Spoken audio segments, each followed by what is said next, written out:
esa pequeña campaña, siempre arrancando y despidiendo estas conversaciones con todos los invitados. Lo mejor que podemos hacer es quedarnos en casa. Ese es el mensaje siempre, quédate en casa, es la mejor forma de que tú te cuides y también puedas cuidar a todos los tuyos. ¿Estamos de acuerdo? Así es, estamos de acuerdo, esa es la medida más efectiva contra esta situación que seguramente nos ha incomodado a todos de alguna manera, pero bueno, hay que hacer caso, estar juiciosos en casa y confiando en Dios esto va a pasar. Bueno, esto arrancó interesante, porque como es con un periodista, yo no alcancé a hacer la primera pregunta y el invitado me pregunta a mí. Ahora yo te pregunto, cómo la estás llevando tú la cuarentena? Bien, hermano, bien, bien, gracias a Dios, readaptando muchas cosas, aprendiendo a trabajar también en otros aspectos puntuales desde la casa, pero bien, gracias a Dios, bien, en comunicación constante con la familia y bueno, de la mano de Dios, confiando en Dios de que esto va a ser para bien y va a pasar. Bueno, Julián, arrancamos con tal vez una pregunta que muchas veces te la han realizado, a mí también me la han practicado muchas veces, pero es obligatoria. ¿Por qué el periodismo y por qué el periodismo deportivo? Bueno, yo creo, Carlitos, que realmente nunca hubo como otra gran alternativa en mi vida. Siempre desde muy pequeño supe que quería hacer esto. Yo siempre cuento un recuerdo en mi casa, apenas yo aprendí a escribir, hacía periódicos con lo que veía en el noticiero y esos periódicos se los vendía a mi papá y a mi abuela, que fueron mis primeros patrocinadores. Y siempre como muy cerca del tema del periodismo. Me gustaba mucho el tema de las noticias, cómo se conseguía una noticia, cómo se construía la información, todo lo que había detrás de este mundo. Y del periodismo deportivo, yo creo que hay un evento puntual también que termina encaminándome por este lado y tiene que ver con el sudamericano que se realizó aquí en Colombia en 2005, el sudamericano de la categoría sub-20. Un gran amigo de la ciudad de Ibagué y su familia me invitaron a esos partidos en el eje cafetero. Nos quedamos en el hotel donde estaba la selección Colombia, que era la selección Colombia de Falcao García, de Hugo Rodallega, de Freddy Guarín, una muy buena generación que dirigía Eduardo Lara, y tuve la posibilidad de compartir con esos jugadores, de estar cerca, de verlos en el desayuno, de jugar ping-pong con ellos, y eso como que me terminó de ratificar el gusto, la pasión que sentía por este tema, y estando todavía muy pequeño, empezando el bachillerato, dije, no, definitivamente esto es por aquí, y toca empezar a trabajar en eso, en ese sentido. Pero había algo que tenía que ver con herencia, o sea, en la familia alguien estaba vinculado con el periodismo deportivo, o nadie, y fue algo de vocación pura tuya. No, nadie. Yo en familia tengo un tío político que es comunicador social. Él siempre ha estado más enfocado al tema organizacional, trabaja con la Federación de Cafeteros aquí en Colombia y digamos, la pequeña influencia que tuve de algún comunicador social, algún periodista, venía de parte de mi tío, pero nunca fue algo como muy marcado y mucho menos hacia el periodismo deportivo. ¿Y por qué el deportivo? Y también porque de una otra manera pues estás muy vinculado, sobre todo con dos deportes, el fútbol y el ciclismo. ¿Por qué preferiblemente ellos? Bueno, yo creo que de alguna manera todos los que trabajamos en periodismo deportivo es porque tenemos un deportista frustrado adentro. Casi todos hemos tenido como primer sueño de infancia jugar fútbol y vivir del fútbol y jugar en nuestro estadio y con la camiseta que el equipo que queremos. Y creo que de ahí puede venir como ese amor hacia el fútbol, que es uno de los deportes que mencionas. Y después, ya sobre todo en los últimos años, pues me he venido como engomando mucho con el tema del ciclismo, al investigar y al darme cuenta que realmente es un deporte que nos ha dado muchísimas alegrías, muchas más que el fútbol, porque el fútbol nos apasiona y consumimos fútbol casi todo el tiempo, pero el ciclismo a Colombia le ha dado alegrías enormes. Ya ha tenido la posibilidad de ganar las 3 grandes vueltas y desde la década de los 60, casi que al menos uno por década, brillando en los escenarios internacionales también. Entonces, al ver lo que ese deporte le dio a nuestro país, pues también empecé como a desarrollar ese afecto al ciclismo. ¿A qué edad dijo Julián Capera, voy a ser comentarista deportivo, voy a ser periodista deportivo? A los 11 años, cuando tuve la posibilidad de estar en ese sudamericano que te cuento de la categoría sub-20 en el eje cafetero, creo que ese evento, ese contacto con los jugadores de la selección Colombia sub-20 fue determinante y quizá ahí yo empecé a entender que probablemente el plan que tenía Dios para mi vida era por este lado. Usted es fanático del Deportes Tolima. Sí, señor, es el equipo de mi corazón porque es el equipo de mi tierra y es algo que se lleva en la sangre. Yo siempre he dicho que negar el equipo es como negar a la mamá y es algo contra lo que uno no puede luchar. Yo he tenido incluso conversaciones a veces un poquito acaloradas sobre el tema con periodistas de otras generaciones mayores porque ellos dicen que no se puede declarar amor por ningún equipo, que eso le resta la objetividad.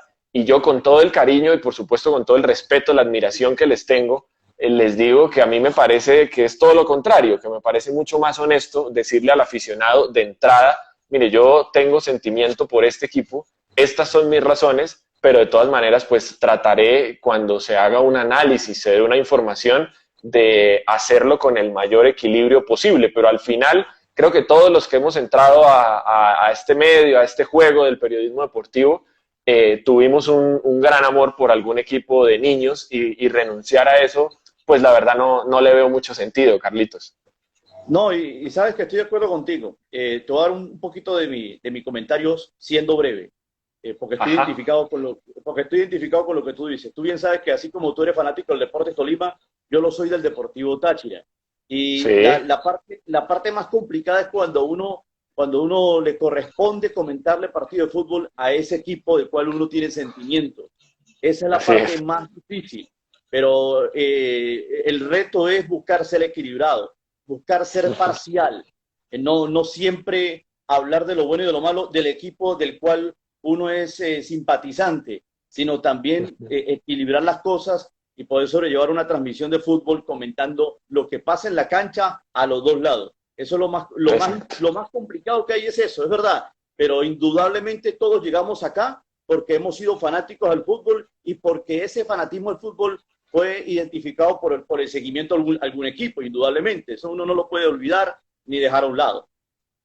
Sí, exacto.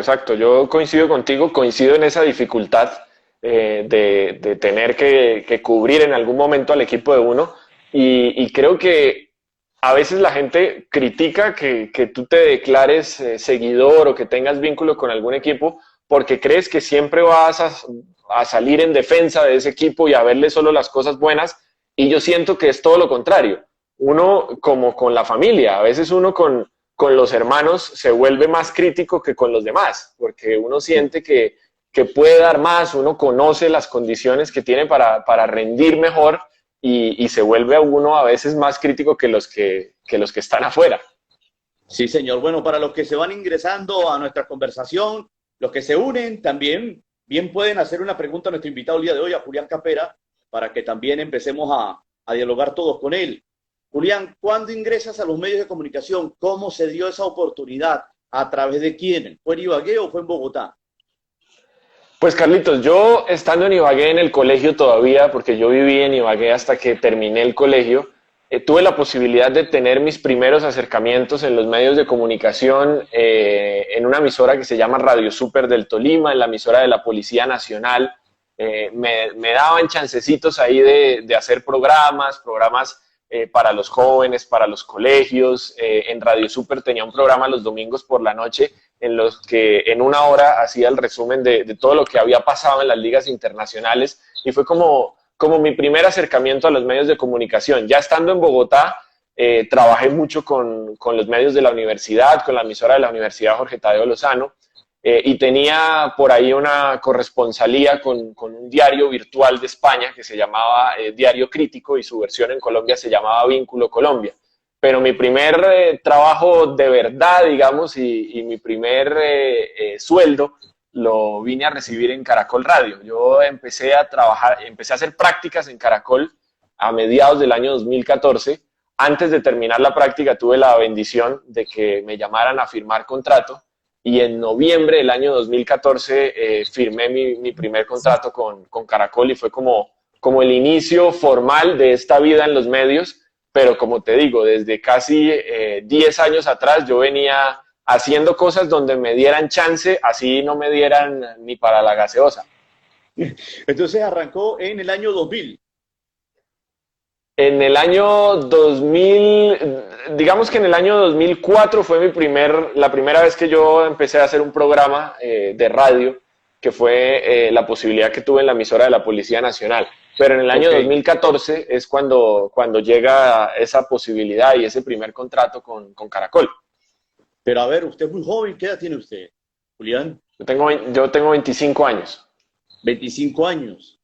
Oye, pero Sí, arrancaste bastante joven, la verdad. Y entonces, sí, señor. Gracias a Dios. Habiendo arrancado, saludos para Mario Sánchez, que ya se conecta y nos envía también un Oh, mensaje. Mario, un grande. Mira, sí, señor, muy bueno y talentoso. De Venezuela, ahora en Colombia. Esto está generando esta oportunidad de que nos vinculemos de los dos países como en algún momento fue al revés. Porque como Claro. tú bien sabes, en los 70, 80 y 90, muchos profesionales del periodismo, narradores y comentaristas fueron de Colombia a Venezuela a dejar huella, a enseñar, no solo a trabajar, sino también a dejar huella, a enseñar y a dejar un estilo que se fue propagando desde el estado Táchira, a Mérida, Barinas, en adelante y a otras ciudades de Venezuela. Seguramente en la capital hay otro estilo, un poco más europeo, pero ese estilo de ascendencia de cómo es la radio o los medios de comunicación en Colombia está muy arraigado en el occidente de Venezuela, sobre todo en el Táchira. Benjamín Coyembre, Gustavo Tato Sanín, Rubén Darío Arcila, y pare de contar, muchos otros más que han trabajado en la zona de frontera, Jorge Enrique Rico Orduz, que estuvo 10, 12 años y ha dejado muy buena escuela también, no solo en el Táchira, sino en el norte de Santander. Muchos de los periodistas que trabajan en el norte de Santander han sido, valga el término, apadrinados por Jorge Enrique Rico. Bueno, esto lo hago porque Mario está ahí saludándonos y también está conectado, Aldair Silva también está, no va a tardar seguramente en empezar a hacer preguntas. Entonces, 2014, ya de manera formal, como dice Julián, porque ya empezó a ver la guita y esa primera oportunidad en Caracol. Pero además ese año tú logras conseguir el Premio Nacional de Periodismo. Cuéntanos esa experiencia. Bueno, el Premio Nacional de Periodismo del CPB, que realmente pues fue una sorpresa, primero que todo. Ese premio nosotros lo ganamos con Marcela García, que era mi novia en ese momento, ahora es mi prometida, es la persona con la que me voy a casar si Dios quiere. Y nosotros coincidimos en una materia, tuvimos que hacer un reportaje que debía estar o debía girar en torno al posconflicto en Colombia, que era la palabra de moda por las conversaciones de paz, los diálogos de paz en ese momento entre el gobierno, Juan Manuel Santos, y la guerrilla de las FARC. Y nos propusimos contar la historia de la guerra en nuestro país, que ha sido tan cruda y tan dura, a través de los ojos de los periodistas de guerra. Entonces, buscamos una cantidad importante de periodistas que habían tenido la posibilidad de cubrir guerra en Colombia, y a través de sus historias contamos lo que habían sido esos años de guerra en nuestro país y la visión que ellos tenían del posconflicto. El trabajo salió bueno y la universidad nos sugirió postularlo al Premio Nacional de Periodismo. Nosotros lo hicimos más como un acto de obediencia, como por darle gusto a la universidad, pero yo honestamente no creí que tuviéramos ninguna posibilidad, porque a mí eso me sonaba como una cosa muy grande y nos íbamos a enfrentar a medios de comunicación. Y realmente pues creía que no teníamos posibilidad.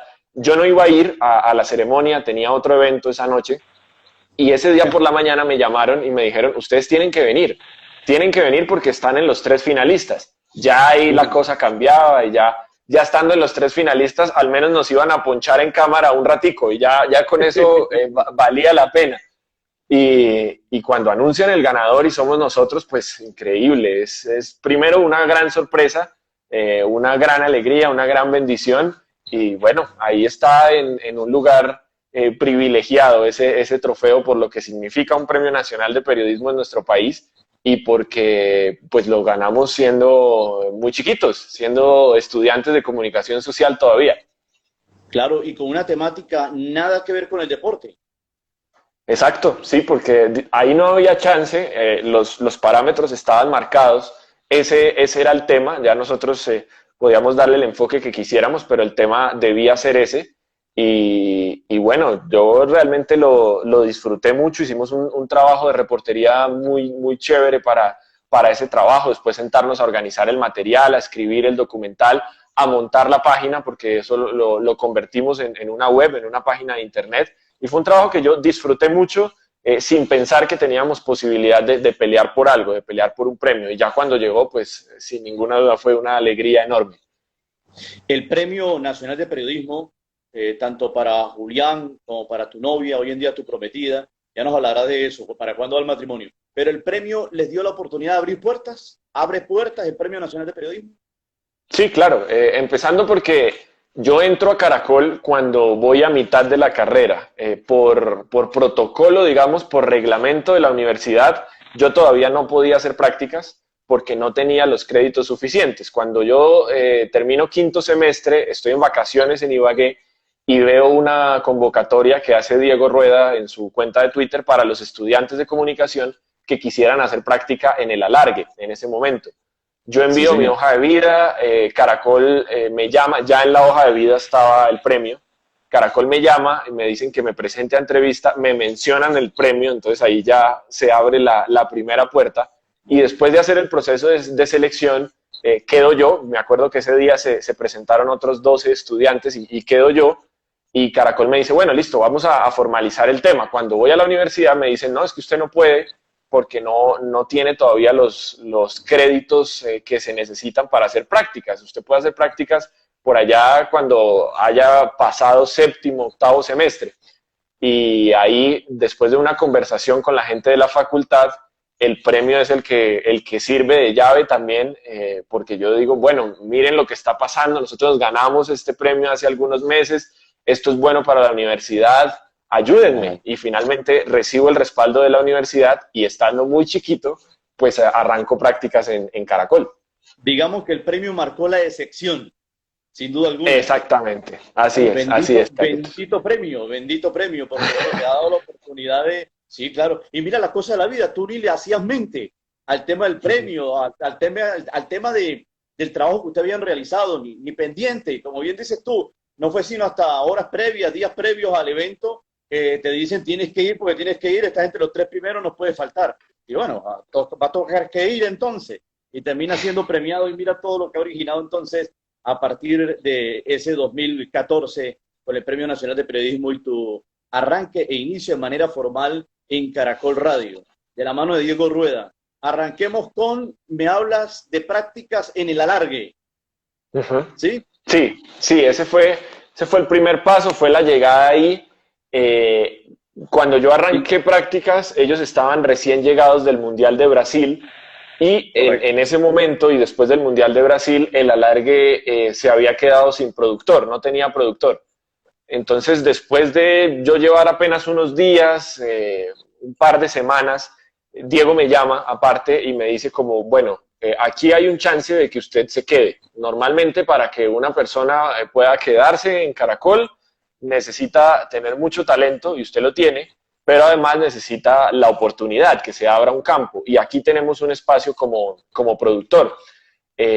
Si usted está dispuesto a romperse el lomo en estos meses que vienen, a olvidarse de su vida social, no sé cómo va a ser con la universidad, pero necesito que le dedique todo el tiempo que pueda a Caracol y si usted me demuestra que puede asumir las funciones del practicante y también las del productor, yo le prometo que voy a pelear porque ese puesto sea para usted.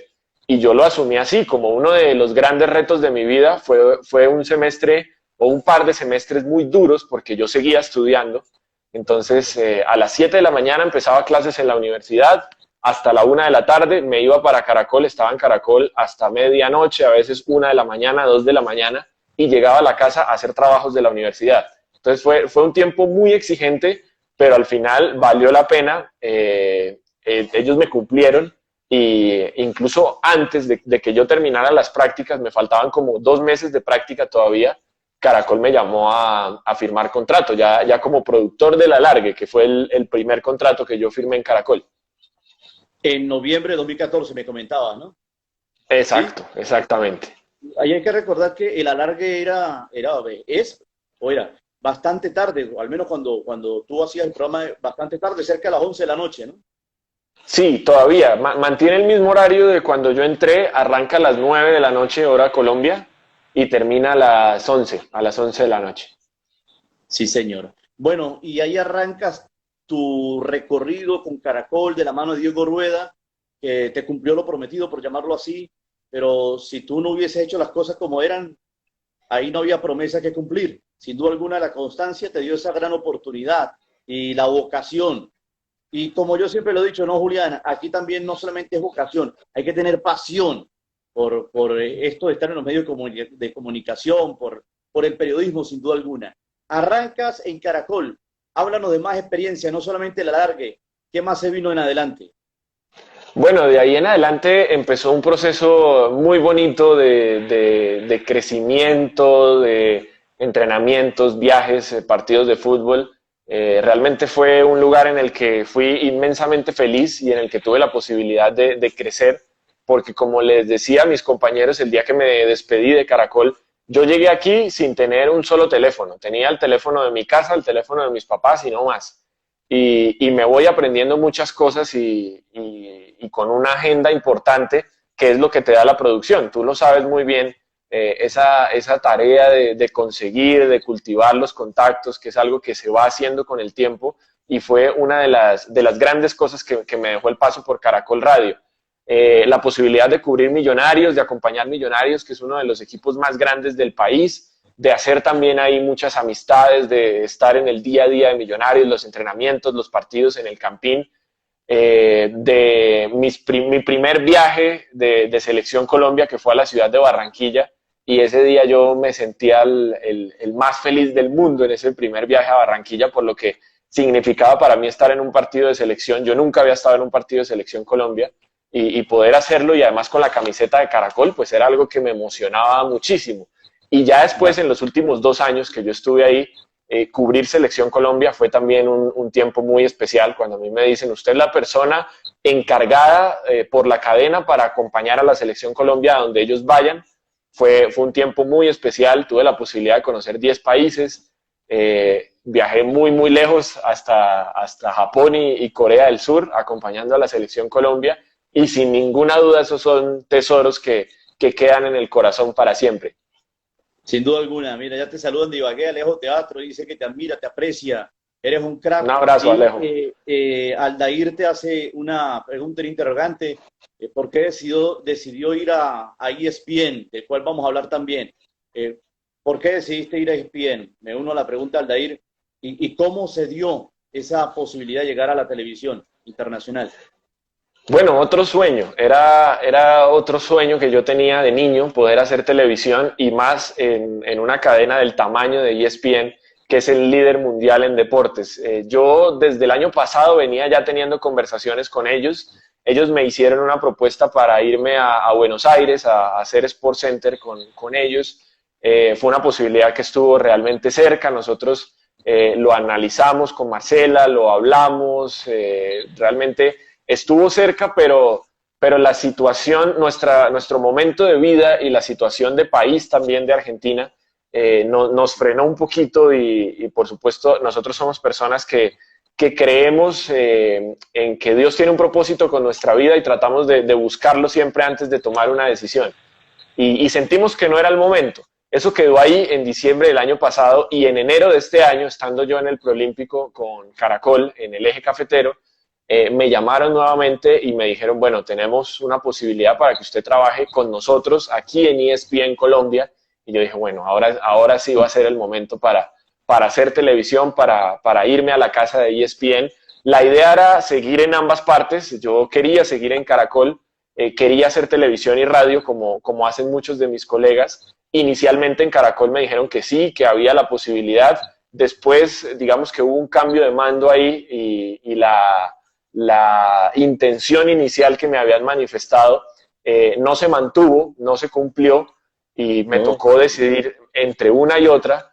Yo ya había dado mi palabra en ESPN y era algo que tenía también en el corazón, que quería hacer televisión y bueno, con mucho dolor me tocó dejar Caracol, pero también con muchísima alegría y con la expectativa que me genera dar mis primeros pasos en esta nueva casa y en esta maravillosa casa que sí es bien. ¿Y cuánto tiempo pasó pensando que sí podía hacer las dos cosas, radio y televisión? ¿Y cómo hizo para transformar ese pensamiento cuando le explicaron y le hicieron saber que no se podía? Realmente fue un tiempo importante, fueron casi 2 semanas. La decisión final en Caracol de a dónde me iban a ubicar a mí no se tomó sino hasta cuando yo regresé del preolímpico, y como Colombia avanzó a la fase final, pues eso se dilató un poco. Y cuando yo llegué y hablé con la persona que estaba al mando, que tenía que transmitirme la decisión, me dijo que lo que se me había planteado inicialmente no se me podía cumplir, y que básicamente yo tenía que decidir si una cosa o la otra. Claro. Lo pensé esa noche, y al otro día pasé la carta de renuncia a Caracol. La radio para producir programas en Caracol, estamos claros que amerita mucha exigencia. Uf. Ese trajín de la radio, ¿lo extraña? Sí, yo extraño la radio, pero creo que más extraño otras cosas más allá del trajín. Puedo vivir sin el trajín de la radio, pero sí extraño la posibilidad de estar en el programa, del contacto con la gente, de la inmediatez, de Sí. construir contenidos. La vida del productor es muy exigente y es muy dura en muchos aspectos, y hay cosas de eso, de ese trabajo puntual, que claramente no extraño, pero sí extraño la posibilidad de estar allí, de ser parte de Caracol, de los amigos que tenía ahí, del programa, porque nosotros habíamos construido un programa que siento que era muy bueno, que es muy exitoso y lo sigue siendo, como el Bar Caracol. Esas cosas sí las extraño y sin ninguna duda me hacen mucha falta. Me agarro esta pregunta porque algo similar iba a preguntar. ¿Cuál fue esa experiencia que tuviste en Caracol que nunca olvidarás? La principal anécdota. Bueno, yo realmente creo que son muchas y muy emocionantes. Ahora se me vienen a la cabeza un par. La primera, el título del Tolima, que es uno de los días más felices para la gente que es hincha del Deportes Tolima, y para mí también. Yo no lo pude ver y no lo pude vivir y no lo pude compartir con mi gente. El vuelo de Bogotá a Madrid, donde hacíamos escala y íbamos para Moscú, para el Mundial de Fútbol, fue la noche del partido de vuelta de la final ante Atlético Nacional. Yo traté de mover ese vuelo de 1000 maneras y no se pudo, y me tocó el partido en pleno vuelo. Es decir, yo aterricé a Madrid y yo no sabía si Tolima había quedado campeón. Y yo me doy cuenta que Tolima quedó campeón porque en el avión en el que yo iba, Bogotá-Madrid, había 2 personas, 2 hombres con la camiseta del Tolima. Iban adelante mío. Okay. Como ellos iban adelante, cuando salimos, pues claramente tratando de conectarnos al Wi-Fi del aeropuerto, a ellos les conectó primero, y yo iba siguiéndolos, y cuando vi que ellos se abrazaron y se tiraron al piso y se pusieron a llorar, yo ahí me di cuenta que Tolima había quedado campeón. Y lo que yo hice fue salir corriendo a donde ellos estaban y abrazarlos y ponerme a llorar con ellos sin saber nada, o sea, sin tener ningún detalle de nada, pero entendiendo que Tolima había quedado campeón. Y era una emoción indescriptible en mi corazón por lo que estaba pasando en mi vida, porque estaba camino a mi primer mundial de fútbol, que era algo que por supuesto me aceleraba el pulso de una forma increíble, y además mi equipo había quedado campeón ganándole a Nacional en su estadio, con todo lo que eso implica. Ese es un momento. Y el otro, uno de los sustos más grandes que tuve o que he tenido en mi vida y que tuve en mi paso por Caracol, estando en Corea del Sur, el día del partido, el día de Colombia-Corea, creí por un momento que había perdido la Comrex, que es el aparato de transmisión, Ay, que es costoso. no me diga. Es costoso, y además sin eso pues no podía transmitir, y yo estaba al otro lado del mundo, me habían mandado al otro lado del mundo. Fueron momentos de mucha angustia. Me puse a orar todo el tiempo porque ese aparato estuviera en la habitación del hotel, y finalmente ahí estaba. Creí que la había dejado en McDonald's, después creí que la había dejado en el taxi, Gracias a Dios el aparato apareció y ese día pudimos salir desde el Estadio Olímpico de Seúl, pero fue un susto que seguramente jamás se me va a olvidar. ¿Cuántas horas duró el susto? Más o menos 2 horas la tuve perdida, más o menos. Bravo, bravo, bravo eso. Además estamos hablando de un instrumento de trabajo bastante costoso.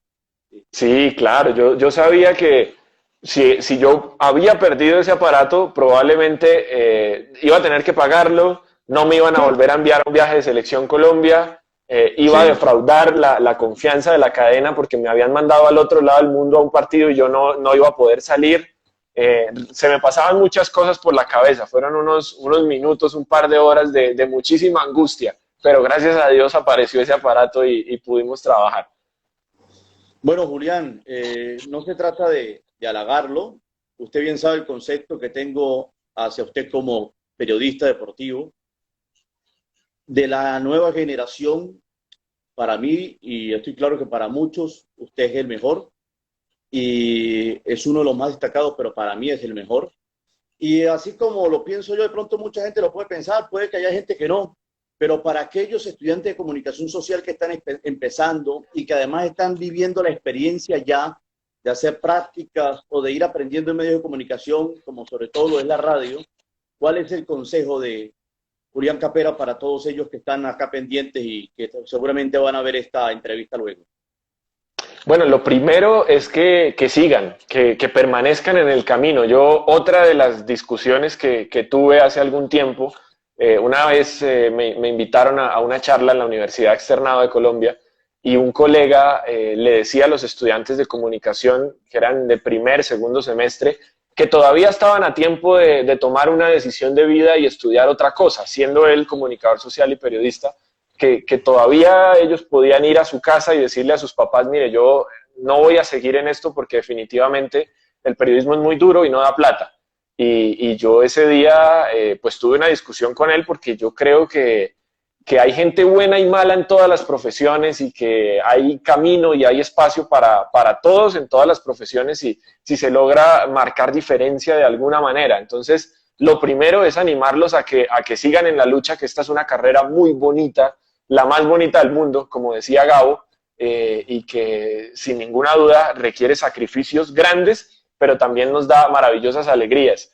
Y bueno, ya como consejo, yo creo que es importante consumir muchísimo la materia prima que necesita uno para desarrollar su trabajo. En este caso, si nosotros somos periodistas deportivos, por supuesto que hay que consumir deporte, no solo fútbol, porque creo que el que sabe de otros deportes, como lo mencionábamos ahora, tiene una llave que le permite abrir otras puertas, pero no basta solo con eso. Creo que es muy importante consumir medios de comunicación y eso es algo que siempre le digo a los estudiantes con los que tengo la posibilidad de hablar. Muchos de ellos sueñan trabajar, digamos, en un programa de radio, en una cadena como Caracol, pero casi ninguno de ellos escucha radio, porque nuestra generación ya no es de radio, entonces eso no tiene sentido. Si ese es el sueño de uno y si uno le apuesta a eso, uno tiene que consumir ese tipo de contenidos. Entonces, que consuman deporte, pero que también consuman medios de comunicación, que vean lo que se hace en televisión, en radio, en prensa, en nuestro país, en otros países, porque eso les va a permitir ampliar de alguna manera el paisaje y darse cuenta qué cosas funcionan, qué cosas no funcionan, qué cosas les parecen que son atractivas en cada uno de los formatos. Y creo que todo eso va siendo como un gran baúl en nuestra cabeza que en algún momento pues nos va a servir. Hay un punto muy importante que has tocado y es relacionado con, a ver, la parte monetaria, cómo generar ingresos en medios de comunicación, cómo generar ingresos siendo periodista deportivo.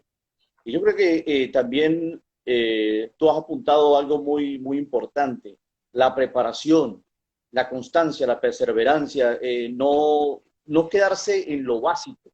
Yo creo que el periodista deportivo, no sé si estás de acuerdo, tiene que estar reinventándose, aprendiendo, buscando evolucionar constantemente, no quedarse en lo simple. Verdaderamente hay que buscar y creérsela de que puedes llegar a ser el mejor y que debes competir contra ese mejor que eres. para poder trascender, para poder ser escuchado, captado por alguna cadena importante de radio o de televisión, y así seguramente muchas cosas se van a venir buenas para una carrera deportiva para una carrera profesional como periodista deportivo. Sí, sin ninguna duda. Y yo creo que en lo que está pasando, esta contingencia, esta situación puntual de reinventarnos en muchos sentidos a lo que nos ha llevado esta pandemia, pues es una muestra de eso. Es decir, este es un tiempo que está poniendo a prueba la capacidad de producción, la capacidad de tomar nuevos elementos para construir contenido de los medios de comunicación y de los periodistas. Nunca nos imaginábamos que íbamos a llegar a esta situación en la que no hay fútbol, en nuestro caso puntual, en casi ninguna parte del mundo, no hay deporte en casi ninguna parte del mundo. Está la Liga de Nicaragua y la Liga de Bielorrusia, pero pues eso a muy pocas personas en nuestro país o en nuestros países les importa. Y creo que básicamente en términos profesionales lo que nos está dando esta situación es la posibilidad de explorar nuevos formatos, de recurrir a lo valioso que tenemos en el archivo, al análisis de lo que viene. Y como dices tú, hay que ser creativos porque si no, y con lo que llevamos más de un mes sin fútbol, pues ya, digamos, estaríamos entregándonos en esta lucha, dándonos por vencidos. Pero gracias a Dios, pues tenemos la posibilidad de seguir reinventándonos mientras vuelve la pelota. Julián Capera, fanático del fútbol, ¿cree que el fútbol colombiano se va a reanudar pronto? Pronto no, pero creo que tampoco tan lejos como lo han planteado algunas personas. Yo creo que es importante lo que están haciendo los presidentes de DIMAYOR, de reunirse entre ellos, de dejar las diferencias muy marcadas que tienen, sobre todo respecto a la gestión de Jorge Enrique Vélez al frente de la DIMAYOR, y de construir un proyecto, un protocolo que van a presentar esta semana, deben presentarlo el miércoles al Ministerio del Deporte para poder volver a jugar a puerta cerrada. Yo no creo que sea pronto, no creo que en lo que queda de abril ni en mayo vayamos a tener fútbol en Colombia, pero quizás sí en el mes de junio pueda volver a puerta cerrada. Yo creo que para que la gente regrese a los estadios, el hincha, sí nos vamos a demorar seguramente un tiempo más, pero creo que la liga puede estar reactivándose a finales de este semestre, si el gobierno, por supuesto, da el visto bueno y respalda ese protocolo que va a presentar la DIMAYOR. ¿Qué le atrae más? ¿Qué le gusta más? ¿La narración o el comentario? El comentario. A mí los narradores me parecen unos genios. Tengo una sensibilidad y una debilidad especial por los narradores. Incluso en Caracol hicimos un par de trabajos, el Caracol del Recuerdo y el Caracol del Cielo, que eran un homenaje a esas voces que habían hecho grande el periodismo deportivo en Colombia. No solo Voces Caracol, sino RCN y Todelar, y el Caracol del Recuerdo con los que todavía están con nosotros, y el Caracol del Cielo lo hicimos cuando se murió Edgar Perea con aquellos que ya no estaban. Y realmente disfrutaba pasar horas y horas en el archivo de Caracol encontrando narraciones de los grandes monstruos del relato que ha tenido nuestro país, y cuando no reconocía a uno iba donde Diego, que tiene un oído privilegiado también, y le preguntaba, y le decía, ¿este quién es? Y me decía, ese es Pastor Londoño, o ese es Aragusto Tobón, o es Sergio Ramírez, y bueno, y ahí fui como aumentando también esa colección de voces en mi cabeza, y me parecen unos genios. Relatar me parece absolutamente difícil, y en ese sentido creo que es no más fácil, pero sí que me puedo adaptar en algún momento al camino del comentario, que ya lo he hecho y que lo disfruto también. ¿Qué tal lo hizo y cuándo fue ese primer partido comentando fútbol?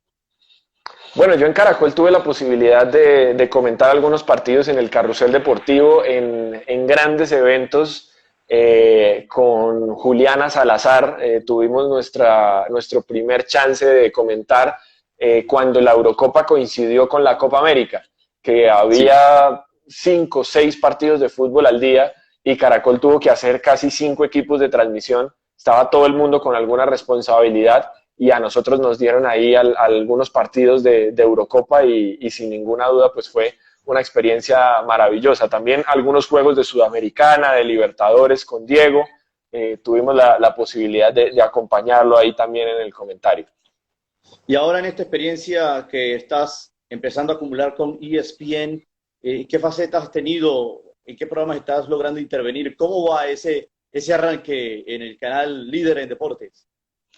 Pues digamos que mi base, mi planta es ESPN FC, que es un programa que va de lunes a viernes a las 5 de la tarde. Ahora, por supuesto, la parrilla ha sufrido alteraciones y estamos muy sujetos a las decisiones que se toman desde Argentina respecto a cómo va cada semana de programación, pero en tiempos normales vamos todos los días a las 4 de la tarde, de 4 a 6 de la tarde, y ese es como mi programa base, pero hay total disposición para participar en los otros espacios de la cadena, y ya he estado un par de veces también en Nexo, que es el programa que se hace a las 11 de la mañana, en Balón Dividido, que es el programa de la noche, en Sport Center, que es el noticiero y va en diferentes horarios, y ya tuvimos la posibilidad de hacer el primer partido de Copa Libertadores, porque ahora ESPN tiene la Copa Libertadores, y estuvimos haciendo América Gremio. Hice planta baja ese día con Gremio, con el equipo brasilero, y esperando, por supuesto, que regrese la pelota para seguir teniendo ese tipo de espacios ahí en ESPN.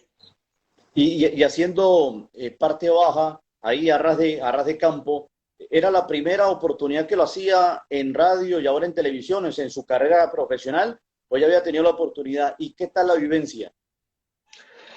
Era la primera vez que lo hacía en el campo, aunque ya había tenido esa función en muchos partidos, porque cuando cubría Selección Colombia, mi función en las transmisiones era el reportero de campo, así no estuviera al lado del banco de la selección. Yo estaba en tribuna, pero tenía las funciones de un reportero de campo en cuanto a los detalles, los cambios, las estadísticas, en un grupo de grandes maestros que para mí estar ahí trabajando con ellos, pues sin ninguna duda representaba muchas cosas. En el relato, Tato Sanín, y en los comentarios, César Augusto Londoño y Diego Rueda, y mi función era la del reportero de campo, pero lo hacía desde la tribuna, no tenía acceso a la parte baja, sobre todo por el tema de conexión.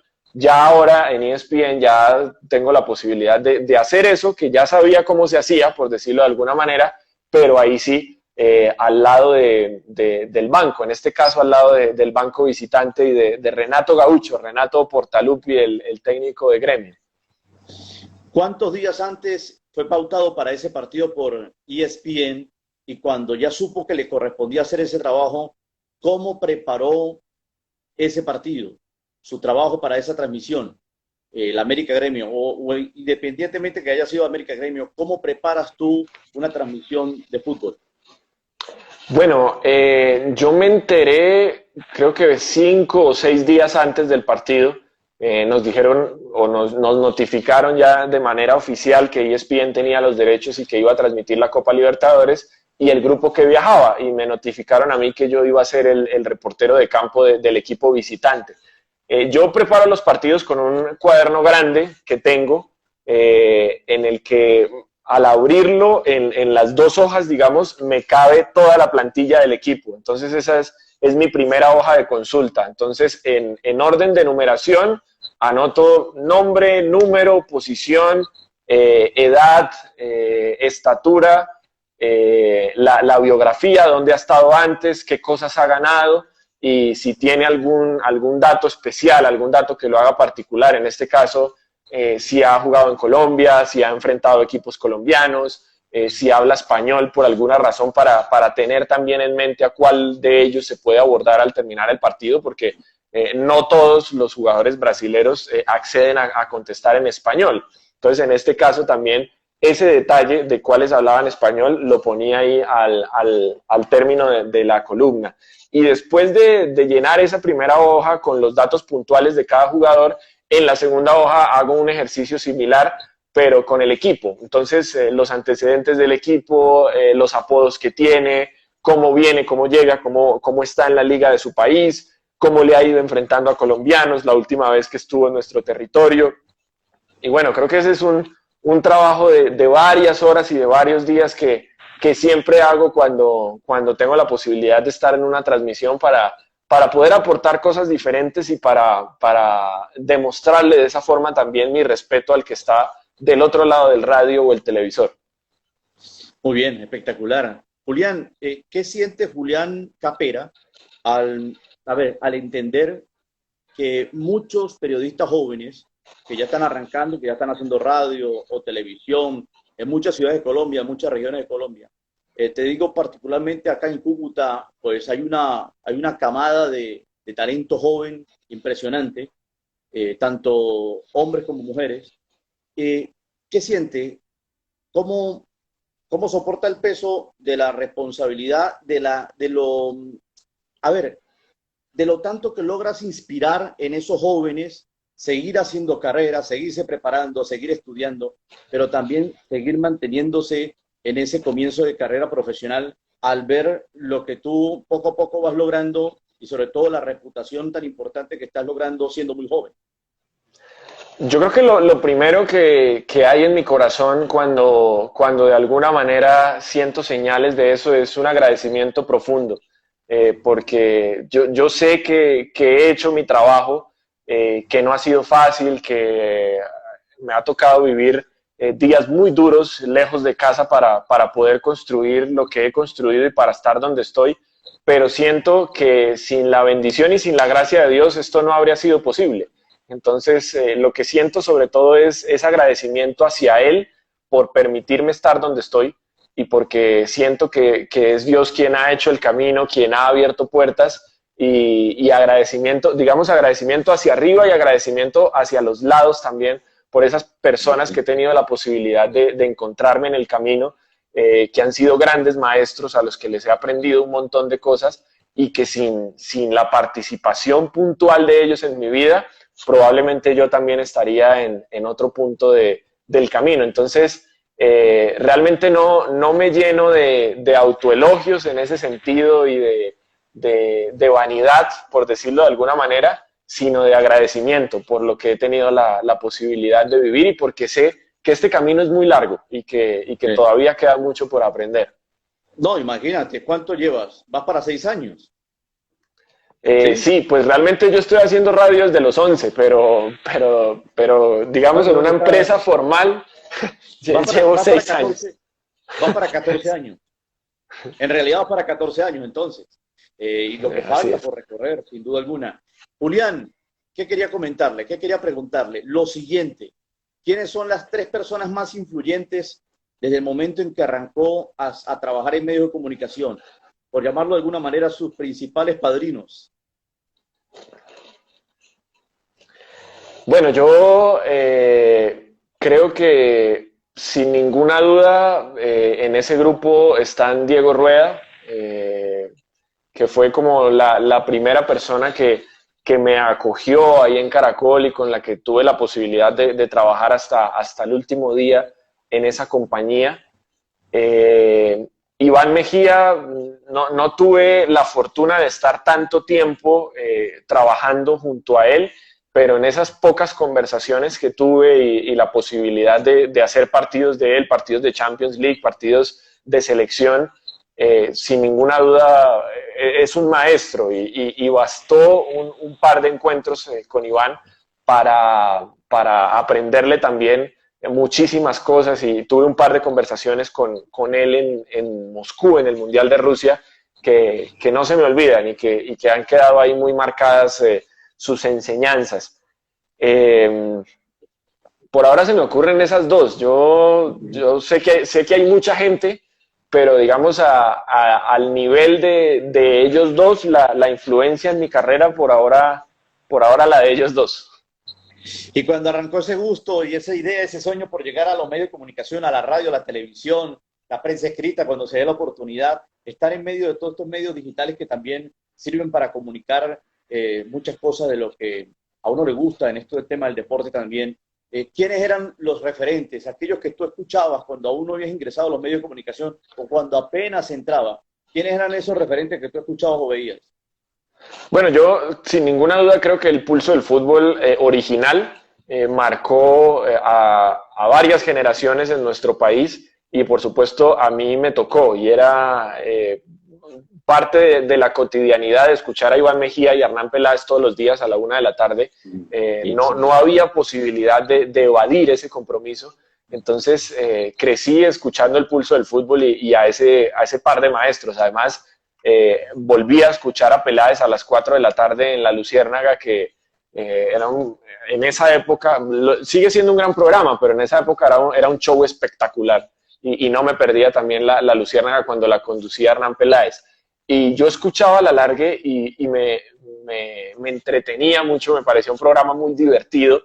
Con Diego el Alargue cambió y se volvió quizá más serio y un programa de muchísima credibilidad. Y Diego pues tiene un montón de fuentes y eso lo transmitió al equipo del Alargue. Pero cuando yo era niño y escuchaba radio, el primer alargue que yo escuché fue con Antonio Casale, Martín de Francisco y Marocco, y Andrés Marocco. Eran los tres que hacían el alargue y era un programa que me divertía muchísimo. Creo que esa es la palabra. Recuerdo esos dos programas y en Ibagué escuchar el programa diario y las transmisiones los domingos también de los dueños del balón, el equipo de Carlos Giraldo Díaz y Elmer Zapata y el doctor Cairuz, que ya se retiró, ya no está con ellos, pero siempre cuando no tenía la posibilidad de ir al estadio y pasaban en esa época un partido de fútbol o tocaba comprarlo y en la casa no había forma de pagar para ver fútbol, siempre mi compañía fue escuchar a Carlos Giraldo Díaz en RCN. Es un recuerdo de infancia que tengo ahí muy claro y muy marcado también. Tuve la oportunidad de conocerle a Carlos Giraldo cuando estuve en San Cristóbal en la Libertadores 2004, en ese momento. Lo recuerdo muy bien. Entonces, es que era imperdible. Yo estaba recordando que yo colocaba a grabar el programa de La Largue, valga la publicidad, por DirecTV, y muchas veces lo dejaba grabando cuando era muy tarde y al otro día lo reproducía y me colocaba a disfrutarlo mientras iba trabajando también en el tema de ir haciendo producción de radio. Y era impelable, no había manera de perdérselo. Hace días caíste en una polémica con tus seguidores porque estaban diseñando el equipo histórico del Tolima y tú no colocaste a Marcos Pérez. ¿Cómo resolviste la ecuación? Sí, no, pues Marco Pérez significa un montón de cosas para el Tolima y es el goleador histórico, nadie le puede quitar eso, pero nosotros hemos tenido la posibilidad de ver a grandes delanteros con la camiseta del Tolima y como el ejercicio es por gusto, porque si fuera por estadísticas, el ejercicio se hace solo. Simplemente buscamos el arquero de la valla menos vencida y el volante de marca que más recuperaciones haya tenido en su tiempo en el Tolima, el 10 de más asistencias y el delantero de más goles, y ahí nos salía el ejercicio. Pero como era por gusto, y yo, por supuesto, no podía poner otro hombre ahí en la delantera diferente a Elson Becerra, que es mi mayor ídolo de infancia. El primer recuerdo que tengo en el estadio de la mano de mi papá, estaba todavía el Chocolatín Becerra con esa camiseta cerveza perla aquí, gigante en el pecho, y yo no he visto otro jugador con esas características en el Tolima. Entonces, con todo el respeto y el cariño que le tengo a Marco Pérez, que además es un tipazo, para mí no está en el 11, así se me enoje la gente. Así se abra la polémica, ¿no? Así se abra la polémica, que para eso da esto de los puntos de vista. Ahora bien, ¿cuál fue el seleccionado por ti como el mejor arquero? Yo como mejor arquero puse a Álvaro Montero. Creo que tiene las condiciones para ser uno de los mejores arqueros de este país. Y bueno, ya dio algo muy importante, un título, entonces lo puse a él. No voy al 11 en total porque ya el tiempo estamos en la recta final. Pero los 4 ataques, ¿cuáles fueron los seleccionados? Aparte de Elson Becerra. Bueno, me acuerdo de John Charria, que hasta hace muy poco era el goleador histórico del Tolima y que hizo una cantidad importantísima de goles, sobre todo de tiro libre. Rodrigo Marangoni, que también... Ayúdame a confirmar o aclarar, porque tal vez se me va un poco la pista. John Charria tenía la habilidad de marcar goles de tiro libre con derecha y con zurda, ¿no? Sí, claro, incluso Indistintamente. en un partido en Cali, que Tolima le gana de visitante al Cali de Oscar Córdoba, que era el que estaba atajando en ese momento, Charria le hace un tiro libre con la derecha y un tiro libre con la izquierda. Y Oscar ha contado esa historia un montón de veces de que eso es algo que le marcó su carrera, que a él le hicieron goles grandes futbolistas del mundo, pero que ninguno le hizo goles de tiro libre, uno con la derecha y uno con la izquierda, como sí pasó con Charria. Sí, totalmente. Elson Becerra, John Charria y los otros dos eran. Rodrigo Marangoni, que también tenía un guante en el pie y que cuando estuvo en Tolima fue un jugador supremamente importante. Y el otro de mi 11, estoy casi seguro, debo revisarlo ahora, pero estoy casi seguro que es Ricardo Siciliano, que también marcó una época importante en el Tolima, fue campeón en el 2003, un hombre también con muy buena pegada y además con una capacidad de entender el juego y de con un pase dejar mano a mano a los delanteros que creo le permitía marcar diferencia. Esos fueron mis 4 en el 11. Le gusta buscar, escudriñar en la parte histórica. Hablo sobre todo del Deportes Tolima, que es tu equipo, al cual tienes simpatía por él y sentimiento. ¿Te gusta escudriñar la parte histórica para conocer aquello que tú no viviste? Sí, por supuesto. A mí me parece que eso es como conocer la historia patria, como conocer la historia del país en el que se nació. Si uno se dice seguidor de un equipo, lo mínimo es que conozca su historia y que conozca a aquellos que de una u otra manera han sembrado para permitirnos hoy como institución ser lo que somos y estar donde estamos. Yo estuve también en algún momento cerca de trabajar con el Deportes Tolima. Ellos me hicieron la oferta para ser jefe de prensa del Tolima el año pasado, hace año y medio, y yo sentía que esa entrevista de trabajo, aunque al final pues tomé la decisión de continuar en Caracol, era la entrevista de trabajo soñada, porque si a mí me hubieran que le preguntemos, sin ninguna duda yo hubiera dicho el Tolima.